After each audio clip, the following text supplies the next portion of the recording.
જન્મ આવે. બોલે એને બોલવાને દઈએ.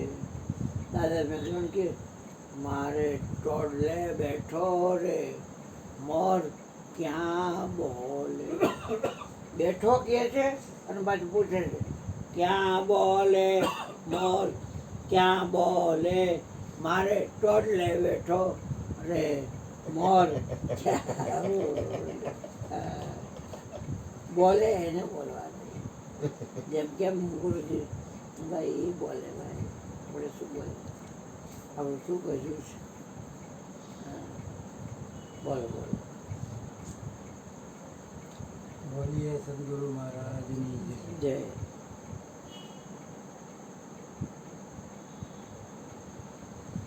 બાપુ અહીંયા કહે તમે કંઈક બોલો એક તો આપણું પહેલેથી બોલવાનું ઓછું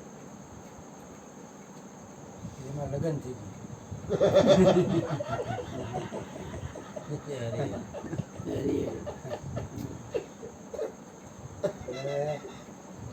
બોલવાનું ભાવ બંધ એને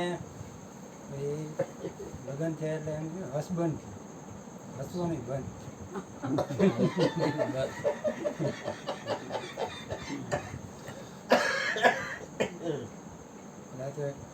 આપણે આનંદ કરવાની વાત છે કારણ કે આપણું સ્વરૂપ જ છે કે શુદ્ધ સચ્ચિદાનંદ ઘન આનંદ સ્વરૂપ.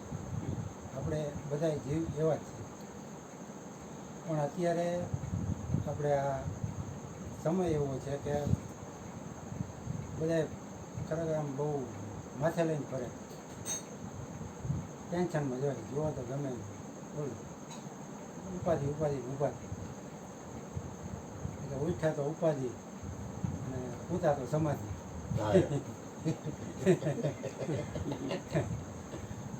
જાગીએ એટલે અવાજી બધી ચાલુ થઈ જાય. પણ ખરેખર મને એવું લાગે સત્સંગમાં આવવાથી કાંઈક ફાયદો થાય. કાલે ખીર ખાધી આઈસ્ક્રીમ ખાધો કાલ બહુ મજા આવી એટલે તો મેં તમને બોલાવ્યા હતા આજે.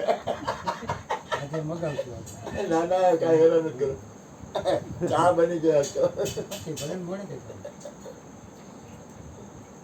એટલે ખરેખર એમ કહે કે સત્સંગમાં આવો આપણી પાસે અહીંયા ગોપીરામ અરુણ બાપુ મયુર બાપુ જ્ઞાનની ગંગા વહાવે. જ્ઞાન ગંગામાં આપણે હલો હરિદ્વાર ન જાય પણ ગંગા અહીંયા હાજર છે એમાં ડૂબકી મારી લી.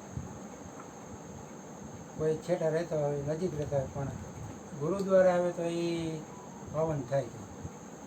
કાન પવિત્ર થાય મન સ્થિર થાય વિચારો ફરે. એટલે ખરેખર સત્સંગ માટે સમય કાઢવો જોઈએ. બાકી તો આપણે 8 પહોર કહીએ એમાં અમુક સમય આપણે ધંધામાં આવી જાય અમુક સમય આરામ સુવામાં તો વધારે સમય તો મોબાઈલમાં જાય છે અત્યારે મોસ્ટ ઓફ. પણ સત્સંગમાં આવવા માટે આ મને ટાઈમ મળતો નથી. ખરેખર થોડોક જીવનમાં આપણું આ લોકો સંતો આપણને મળ્યા હતા મયુર બાપુ અરુણ બાપુ જેવા ખરેખર ખૂબ લાભ લઈ લેવા જોઈએ. પછી આપણી ઘરે આવો સત્સંગ ન બધાને ખબર મળે છે તો આપણે ગુરુજી એમ કે મને માણી લ્યો હાજર છું એમ અત્યારે શરીર છે પછી તમે ક્યાં જાઓ. હરિજન બાપા કહેતા હાજર છું ત્યાં માણી લ્યો. પછી એવું હોય કે રાખ બધી રાખ થઈ ગઈ પછી નહીં મળે. એટલે આવો સરસ સત્સંગનો માહોલ આપણને મળે છે તો ખરેખર આપણે થોડોક સદુપયોગ કરીએ અને સત્સંગનો બને એટલો લાભ લઈએ એવી મારી બધાને પ્રાર્થના. બોલીએ સદગુરુ મહારાજની. વાહ કબીર સાહેબના ગુરુ રામાનંદ અને રામાનંદ પાસે જઈને કોઈ